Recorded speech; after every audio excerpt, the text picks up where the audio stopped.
It's the boring things that makes a player. I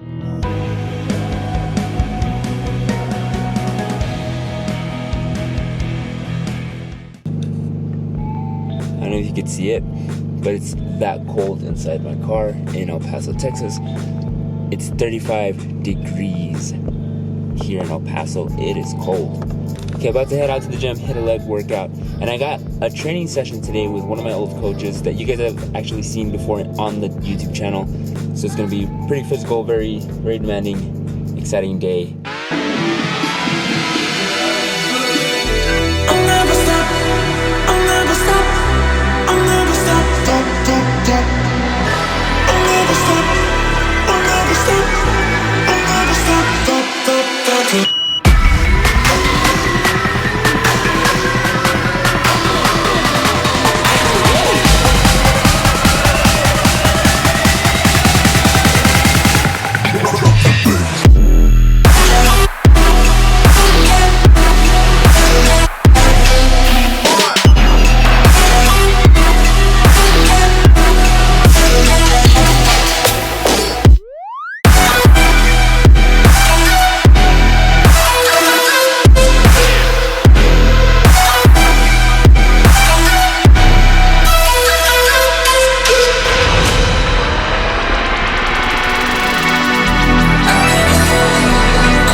So while you guys see the training session I'm having with David, let me explain to you guys that having to do those boring things, the technical combinations, the passing drills, everything that some of you might think it's boring is what really makes a player.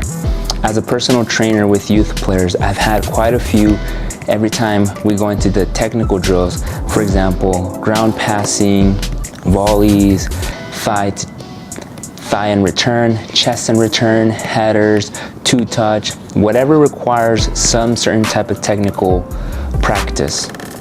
I've had a lot of youth players complain, why do we gotta do this again? We do it every single day.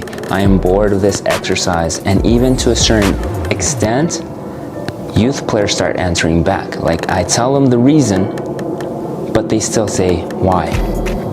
I know it's really difficult. It's boring. Yes, you have to do it every single day.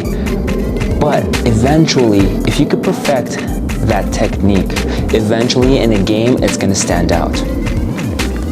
We're looking at the smaller details, no mistakes. To really become a professional, now I'm not saying I am a professional soccer player looks for perfection. And doing that technique 1,000 times should come out perfectly 1,000 times. That's what it means to be a pro.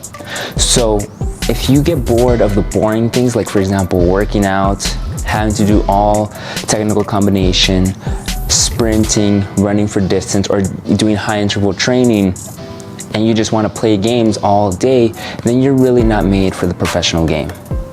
You're not made to go to a higher level. This is one thing that I look at players. If they love practicing, they love playing, and they're meant for greater things. But if you're really not much of a practice player, you don't like practicing, you don't like going out to the field and working on that technical aspect of the game, maybe you're not meant for greater things. Now,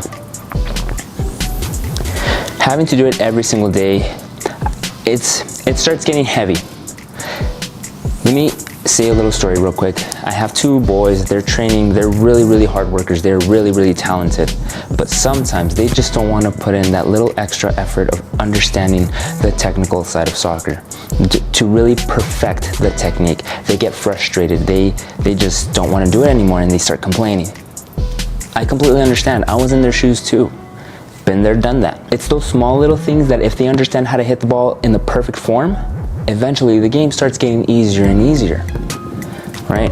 Now, I am 24 years old. I am going to head out on some tryouts, and that is what I've been working on since day one of preparing for these tryouts. My technical aspect of the game. Obviously, you want to work on your fitness, your endurance, speed, explosiveness, your shooting. Even to a certain extent, I had to set up games with friends to continue training to see if everything that I've been doing helps. And I've seen progression. David has seen progression.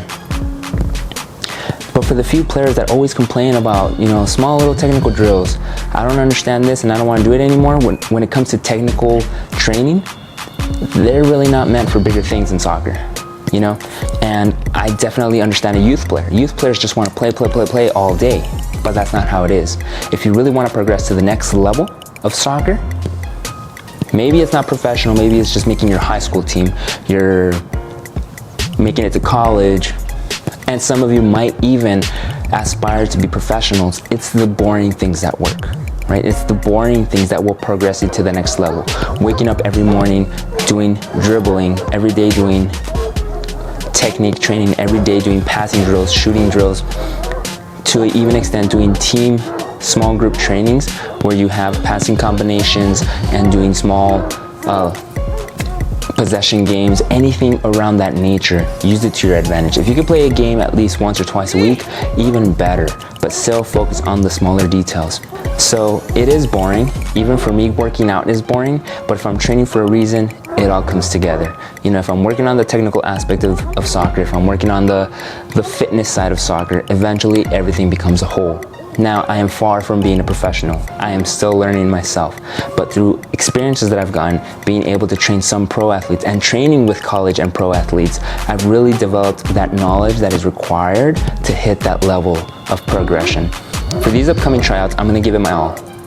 I don't know what will happen, but I want to do for sure say that I've worked for it, and anything that comes out from it is for a reason. Even if I don't get called up, there's still another plan. There's still plan B. So hopefully, with that being said, if you're getting bored of your soccer trainings, if you're getting bored of doing the same simple things all the time, and if you're one of my players and you're getting bored of the simple exercises, there's a reason why you're doing it. It's because the smaller details will eventually lead to the bigger picture. Anyways, that's all I got for you guys today. Thank you so much for watching. Peace out and ascend to the top.